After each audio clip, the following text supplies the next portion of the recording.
तीर्थ में श्री सूत जी महाराज 88,000 सौनक आदि ऋषियों के साथ बोले कि अब आपके सामने कार्तिक महात्म की श्रेष्ठ कथा कहता हूँ, तो सुनो। और सुन करके मनुष्य सब प्रकार के पापों से छूट करके वैकुंठ को प्राप्त कर लेता है। श्री सूत जी बोले, श्री सूत जी ने कहा कि हे श्री कृष्ण की आज्ञा लेकर के नारद जी के चले जाने पर सत्यभामा प्रसन्न होकर के श्री कृष्ण से बोली कि हे नाथ, मेरा जीवन सफल हो गया और मेरे माता पिता भी धन्य हैं, जो आपकी 16,000 नारियों में से मैं अत्यधिक प्यारी हूँ। और मैंने वह कल्प वृक्ष आज आपके साथ नारद जी को विधि पूर्वक दान में दे दिया है, परंतु वही कल्प वृक्ष मेरे घर में सदा लहराया करता है और जिसकी बात को मृत्यु लोक में कोई भी स्त्री नहीं जानती है। बोलिए श्री लक्ष्मी नारायण भगवान की जय। हे स्वामी, अब मैं आपसे पूछना चाहती हूँ कि सो विस्तार पूर्वक कहिए और जिसे सुन करके मैं आपके हित कार्य करूँ और जिसके करने से कल्प पर्यंत भी आप मुझसे विमुख न हो। श्री सूत जी कहने लगे कि सत्यभामा की ऐसी वचनों को सुन करके श्री कृष्ण जी हंसने हुए सत्यभामा की बांह पकड़ करके और कल्प वृक्ष के नीचे गए और बोले कि हे प्रिय, 16,000 स्त्रियों में से मुझे तुम प्राणों के समान प्यारी हो और तुम्हारे लिए देवताओं और देवराज इंद्र से भी मैंने विरोध किया था। और उस महाअद्भुत वार्ता को सुनो। और श्री सूत जी बोले कि एक दिन श्री कृष्ण भगवान ने सत्यभामा के साथ गरुड़ पर सवार होकर के और इंद्र लोक में जाकर के कल्प वृक्ष मांगा। तब इंद्र ने ना देने पर गरुड़ का इंद्र से घोर युद्ध हुआ था।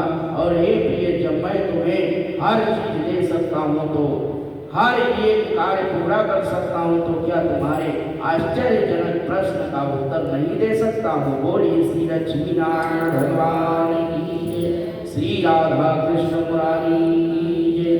यह सुनकर के सत्यभामा बोली कि हे प्रभु, पूर्व जन्म में मेरा कैसा स्वभाव था और किसकी पुत्री थी और मैंने कौन से दान व्रत या तप नहीं किया जिससे मुझे मृत्यु लोक में जन्म लेना पड़ा, और ऐसे कौन से शुभ कर्म किए कि यहाँ आकर के आपकी अर्धांगिनी हुई और आप गरुड़ पर सवार होकर के और मुझे साथ में लिए इंद्र आदि देवताओं के स्थानों पे फिरते हो। तब भगवान बोले कि हे कांते, तुम पूर्व जन्म में किसकी पुत्री थी और कौन से पुण्य और व्रत आदि तथा शुभ कार्य तुमने किए थे, वह सब कहता हूँ, सो सुनो।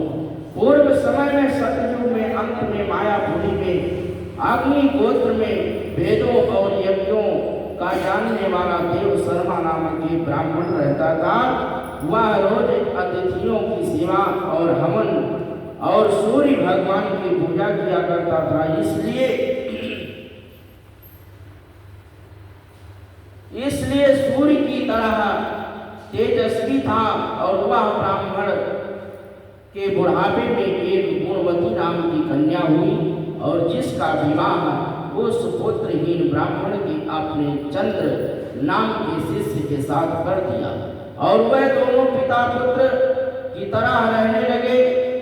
एक समय में दोनों कुश और संघा लेने के लिए वन में हिमालय की तलहटी में पहुंचे, तो उन्होंने एक राक्षस को अपनी तरफ आते हुए देखा और जिसके भय से उनके शरीर शिथिल हो गए और उसमें भागने की शक्ति भी नहीं रही। तब वह राक्षस ने दोनों को मार डाला और उनके धर्मात्मा होने के कारण मेरे पार्षद उनको वैकुंठ में ले गए। और क्योंकि उन्होंने आजीवन सूर्य की पूजा की थी, इसलिए मैं दोनों पर अति प्रसन्न हुआ। बोलिए श्री लक्ष्मी नारायण भगवान की जय।